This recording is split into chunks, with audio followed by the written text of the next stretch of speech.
बृहस्पतिवार को विधिवत व्रत करके जो स्त्री पुरुष भगवान विष्णु की पूजा करते हैं, भगवान उनकी सभी मनोकामनाएं पूरी करते हैं। बोलिए बृहस्पति देव भगवान की जय। ओम नमो नारायणाय, ओम नमो भगवते वासुदेवाय नमः। ओम नमो नारायणाय, ओम नमो भगवते वासुदेवाय नमः। ओम नमः शिवाय। ओम श्री ह्रीं श्री कमले कमलालय प्रसीद प्रसीद। ओम श्री ह्रीं महालक्ष्मी नमः। ओम श्री ह्रीं क्लीं त्रिभुवन महालक्ष्मी अस्माकं दरिद्रावनाशाय प्रचोदनं दे दे क्लीं ह्रीं श्री ओम। ओम यक्षाय कुबेराय वैष्णवाय धीमते अन्नामि समृद्धे देहि दापय स्वाहा। ओम ह्रीं श्रीं क्लीं श्रीं कुबेराय अष्टलक्ष्मी मम गिरे धनम पुरे पुरे नमः। ओम नमो नारायणाय, ओम नमो भगवते वासुदेवाय नमः। ओम श्री विष्णु वासुदेवाय धीमहि तन्नो विष्णु प्रचोदयात्। मंगलम भगवान विष्णु मंगलम गरुड़ध्वज मंगलम पुंडरीकाक्ष मंगलाय तनो हरि नमः। पार्वती पतये हर हर महादेव। बृहस्पति देव भगवान की जय। बृहस्पति देव की कथा। प्राचीन काल में एक बहुत ही निर्धन ब्राह्मण था। उसके कोई संतान नहीं थी। वह नित्य पूजा पाठ करता, परंतु उसकी स्त्री बहुत मलिनता के साथ रहती थी। वह न स्नान करती, न ही किसी देवी देवता का पूजा करती। प्रातः काल उठते सर्वप्रथम भोजन करती, बाद में कोई अन्य कार्य करती। ब्राह्मण देवता बहुत दुखी रहते थे। पत्नी को बहुत समझाते थे, किंतु उसका कोई परिणाम नहीं निकलता। भगवान की अनुकंपा से एक समय उस ब्राह्मण की पत्नी गर्भवती हुई और 10वें महीने एक सुंदर कन्या को जन्म दिया। निधन ब्राह्मण कन्या के जन्म से बहुत दुखी हुआ। धीरे धीरे ब्राह्मण की कन्या बड़ी होने लगी। बचपन से उस कन्या की रुचि भगवान विष्णु की पूजा में थी। वह प्रातः काल उठते ही स्नान आदि करके भगवान विष्णु की पूजा करने मंदिर में जाती थी। बृहस्पतिवार को व्रत करके विधिवत पूजा पाठ करती थी। पूजा पाठ के बाद वह पढ़ने के लिए पाठशाला में जाती थी। घर से चलते हुए वह मुट्ठी भर जौ साथ लेकर जाती और पाठशाला के रास्ते में थोड़े थोड़े जौ गिराती जाती थी। जब वह पाठशाला से घर लौटती तो जौ के दाने सोने में बदले हुए मिलते थे। लड़की सभी सोने के दाने बीन लाती थी। एक दिन जब वह सोने के दानों को साफ कर रही थी तो उसकी माँ ने कहा, बेटी सोने के दाने साफ करने के लिए सोने का सूप भी होना चाहिए। अगले दिन बृहस्पतिवार था। उसने भगवान विष्णुदेव की पूजा करते प्रार्थना की, हे भगवान, यदि मैंने आपका विधिवत व्रत किया हो तो मुझे सोने का सूप दे दो। भगवान विष्णुदेव ने उसकी मनोकामना पूरी करने का वचन दिया। पाठशाला से लौटते समय उसे रास्ते में सोने का सूप पड़ा हुआ मिला। घर लौटकर सोने का सूप अपनी माँ को दिखाकर वह सोने के दाने साफ करने लगी। उसी समय नगर का राजकुमार उसके घर के पास से गुजरा। उस सुंदर लड़की को सोने के सूप में जौ साफ करते देख राजकुमार उस पर मोहित हो गया। महल में लौटकर राजकुमार ने राजा से उस लड़की से विवाह करने की इच्छा प्रकट की। राजा ने ब्राह्मण को महल में बुलाकर राजकुमार से लड़की की बात कही, विवाह के लिए प्रस्ताव रखे। ब्राह्मण तैयार हो गया। धूमधाम से उस लड़की का विवाह राजकुमार से हो गया। दुल्हन बनकर ब्राह्मण की लड़की महल में चली गई।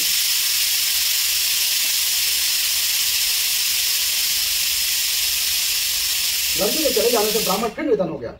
उसे कई दिन भोजन भी नहीं मिलता था। बहुत दुखी होकर ब्राह्मण एक दिन अपनी लड़की के पास गया। अपने पिता से निर्धनता का समाचार सुनकर उसे बहुत सा धन देकर पिता को विदा किया। उस धन से ब्राह्मण के कुछ दिन तो आराम से गुजर गए, लेकिन जल्दी भूखे मरने की हालत हो गई। ब्राह्मण अपनी लड़की से धन लेने के लिए फिर महल पहुंचा। लड़की ने पिता की बुरी हालत देखकर कहा, पिताजी, आखिर आप कब तक मुझसे धन लेकर जीवन यापन करेंगे?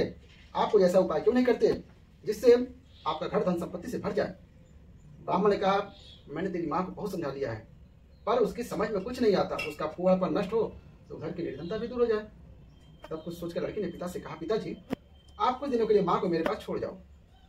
ब्राह्मण पत्नी को लड़की के पास महल में छोड़ आया। लड़की ने अपनी माँ से कहा, माँ, कल तुम प्रातः उठकर स्नान आदि करके भगवान बृहस्पति देव विष्णु जी की पूजा अवश्य करना। पूजा करने से तुम्हारी निर्धनता अवश्य दूर हो जाएगी। लेकिन उसकी माँ ने उसकी कोई बात नहीं मानी। तब क्रोधित होकर लड़की ने अपनी माँ को एक कक्ष में बंद कर दिया।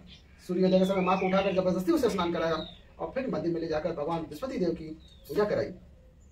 कुछ दिनों तक ऐसा करने से माँ की बुद्धि में परिवर्तन हुआ और वह स्वयं बृहस्पतिवार का व्रत रखने लगी। उसके व्रत रखने से ब्राह्मण के घर में भगवान विष्णु के अनुकंपा से धन की वर्षा होने लगी। दोनों पति पत्नी धन संपत्ति पाकर आनंद पूर्वक जीवन यापन करते हुए उसके नाम से चले गए। लताहारा बने राजा ने उस साधु से भगवान बृहस्पति देव की कथा सुनकर बृहस्पतिवार का व्रत करके भगवान विष्णु की पूजा की। उस दिन से उसके सभी कलेश दूर हो गए।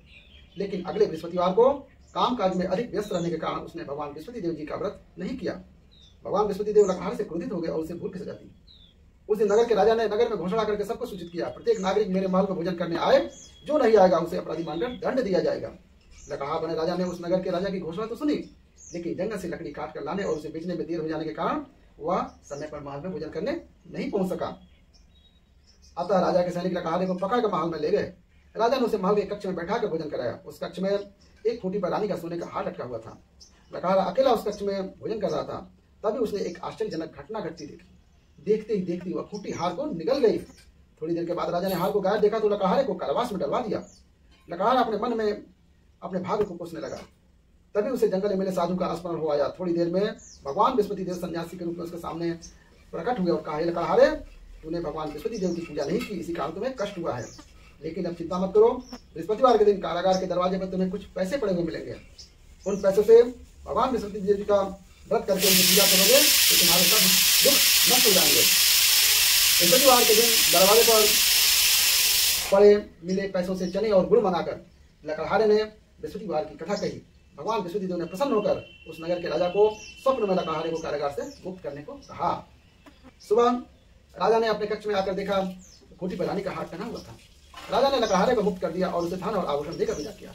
लकड़हारा बना राजा उस नगर से चलकर अपने नगर में पहुंचा तो उस नगर में कुएं, धर्मशाला, बाग बगीचे देखकर बहुत प्रसन्न हुआ। राजा ने किसी से पूछा, ये कुएं, धर्मशालाएं किसने बनवाई? सबने उसे बताया, सब रानी और उसकी दासी ने बनवाए हैं। राजा महल में पहुंचा तो रानी ने उसका भव्य स्वागत किया। तब राजा ने निश्चय किया, सप्ताह में एक बार तो सभी बृहस्पति देव का व्रत एवं पूजन करते हैं, परंतु राजा प्रतिदिन व्रत किया करेगा तथा दिन में 3 बार कथा कहा करेगा। अब राजा हर समय दुशाले में चने की दाल बांधे रहता था। दिन में 3 बार बृहस्पति देव की कथा करता। कुछ दिनों के बाद राजा को अपनी बहन की याद आई। एक दिन घोड़े पर सवार होकर राजा अपनी बहन से मिलने के लिए चल दिया। अभी राजा नगर के बाहर ही पहुंचा था कि उसने कुछ लोगों को एक शव को ले जाते हुए देखा। राजा को स्मरण हुआ, आज उसने किसी को बृहस्पतिवार की कथा नहीं सुनाई है। राजा ने उन लोगों को रोककर कहा, भाइयों, आप शव को ले जाने से पहले मुझसे बृहस्पतिवार की कथा सुन लें। लोगों ने राजा पर क्रोधित होते हुए कहा, तुम पागल तो नहीं हो? लेकिन कुछ बड़े बूढ़े लोगों ने कहा, अच्छा भाई, साथ में चलते चलते तुम अपनी कथा भी सुना लो। राजा ने चलते हुए आधी कथा सुनाई थी कि शव हिलने लगा। राजा की पूरी कथा सुनते शव उठकर बैठ गया। बोले, बृहस्पति देव भगवान की जय।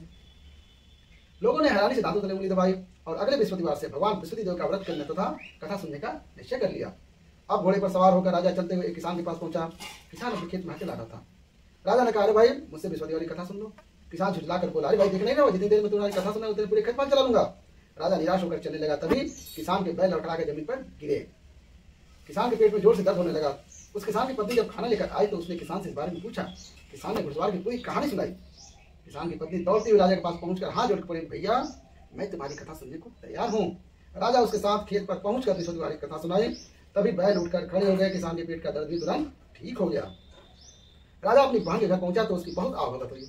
अगले दिन सुबह उठकर राजा ने देखा कि सभी लोग भोजन कर रहे हैं। किसी भूखे को बृहस्पतिवार की कथा सुनाई बिना राजा भोजन नहीं करता था। उसने बहन से कहा, बहन, क्या घर में कोई ऐसा व्यक्ति है जिसने अभी तक भोजन नहीं किया हो? तो उसकी बहन बोली, भैया, हमारे घर में तो क्या पूरे नगर में ऐसा कोई व्यक्ति नहीं मिलेगा जिसने सुबह सुबह भोजन नहीं किया हो। तब राजा ने बहन के घर से निकलकर उस नगर में बिना भोजन किए व्यक्ति की तलाश की। एक गरीबी के घर में उसका बीमार बेटा होने के कारण भूखा रह गया था। राजा ने उसको जाकर बृहस्पतिवार की कथा सुनाई। कथा सुनते सुनते गरीबी का बीमार बेटा बिल्कुल ठीक हो गया। सबने उसकी बहुत प्रशंसा की। एक दिन राजा ने बहन से कहा, बहन, अब हम अपने घर जाना चाहते हैं, तुम भी हमारे साथ चलो, कुछ दिन वहां रहकर लौट आना। राजा की बहन ने अपनी सास से पूछा तो सास ने ताने देते हुए कहा, बहू, माँ के जाना हो तो अकेली जाना, मेरे पोतों को नहीं ले जाना। तुम्हारे भाई के कोई संतान नहीं है, कहीं तुम्हारी भाभी मेरे पोते पर कोई जादू टोना न कर दे। दूसरे कक्ष में बहन की बात सुनकर राजा दुखी मन से अकेला ही अपने नगर को लौट गया। रानी ने राजा से कहा, आप तो अपनी बहन को साथ लाने की बात कहकर गए थे, फिर बहन को साथ क्यों नहीं लाए? तब राजा ने दुखी होते हुए कहा, रानी, हम निसंतान है, इसलिए हमारे घर कोई आना पसंद नहीं करता। रानी ने राजा को समझाया, है प्राणनाथ, हमें बृहस्पति देव ने सब कुछ दिया है, अब भगवान बृहस्पति देव हमें संतान भी अवश्य देंगे। बृहस्पतिवार को विरोध व्रत करते हुए राजा रानी ने भगवान बृहस्पति देव से संतान के लिए प्रार्थना की। कुछ दिनों के बाद उन्होंने स्वप्न में दर्शन देते हुए कहा, हे राजन, तेरी मनोकामना अवश्य पूरी होगी। एक सप्ताह बाद ही रानी गर्भवती हो गई। 10वें महीने रानी ने एक सुंदर पुत्र को जन्म दिया। राजा रानी जीवन पर्यंत बृहस्पतिवार का व्रत करते रहे। उनके घर में धन की वर्षा होती रही। इस तरह आनंदपूर्वक जीवन यापन करते हुए राजा रानी भगवान बृहस्पति देव की अनुकंपा से मोक्ष को प्राप्त कर सीधे वैकुंठ धाम पहुंच गए। बृहस्पतिवार को विधिवत व्रत करके जो स्त्री पुरुष भगवान विष्णु की पूजा करते हैं, भगवान उनकी सभी मनोकामनाएं पूरी करते हैं। बोले बृहस्पति देव भगवान की जय। अब हम बृहस्पति देव की आरती करेंगे।